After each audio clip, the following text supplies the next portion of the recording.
En partant du Mont-Saint-Michel, le Tour de France met en lumière le patrimoine national, patrimoine que le Tour, année après année, contribue à enrichir d'ailleurs. Oui, on revient le 4 juillet 1938, à la veille du départ du 32e Tour de France. Henri Desgranges, le fondateur du Tour de France en 1903, a dû céder 2 ans plus tôt la direction de la course à Jacques Godet, mais il en reste l'âme et l'organisateur.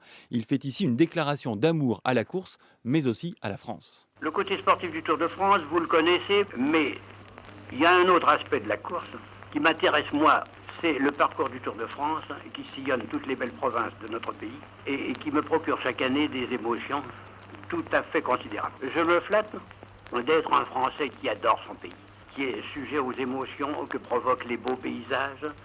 J'ai été et je suis chaque année ému par des spectacles divers, toujours rencontrés en pleine campagne, qu'il s'agisse d'un vigneron, qu'il s'agisse d'un bûcheron landais, qu'il s'agisse d'un pâtre. Superbe déclaration d'amour aux Hmm. paysages et aux coutumes d'un pays sillonné chaque mois de juillet par les Mais si cyclistes. on enlève le crépitement, on pourrait presque entendre la même chose aujourd'hui. L'attachement est le même. Oui, et pourtant que la France a changé depuis, les paysages urbains se sont transformés, le périurbain a grignoté de précieuses terres agricoles et les espaces ruraux, quand ils sont restés agricoles, se sont modernisés, rationalisés. Et pourtant, chaque année, comme un miracle sans cesse reproduit, le Tour de France donne à voir une France profonde, éternelle, en un mot, patrimoniale.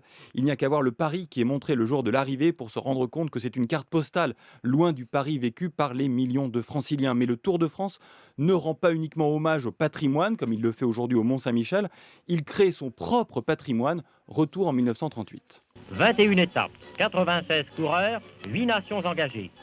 La montagne, l'Aubisque, le Tourmalet, le Galibier, l'Iseran, 5000 km, une course fantastique, le Tour de France. Le Tour de France a d'une certaine manière, entre guillemets, inventé des pans entiers de la montagne française. Ces lieux déjà mythiques en 1938 le sont encore aujourd'hui et grâce au Tour de France qui n'a cessé de les revisiter, de les inscrire de plus en plus année après année dans l'imaginaire collectif. Le Galibier, gravi pour la première fois en 1911, ou les 21 lacets de l'Alpe d'Huez, inventés, si l'on peut dire, en 1952 par le Tour. Voilà 2 exemples parmi bien d'autres Faustocopie pour la d'un victoire. patrimoine né du Tour de France. Le Tour de France a donc en plus de 100 ans mis en lumière le patrimoine national, mais l'a aussi enrichi, le signe que le Tour de France est devenu en tant que tel une partie importante du patrimoine national.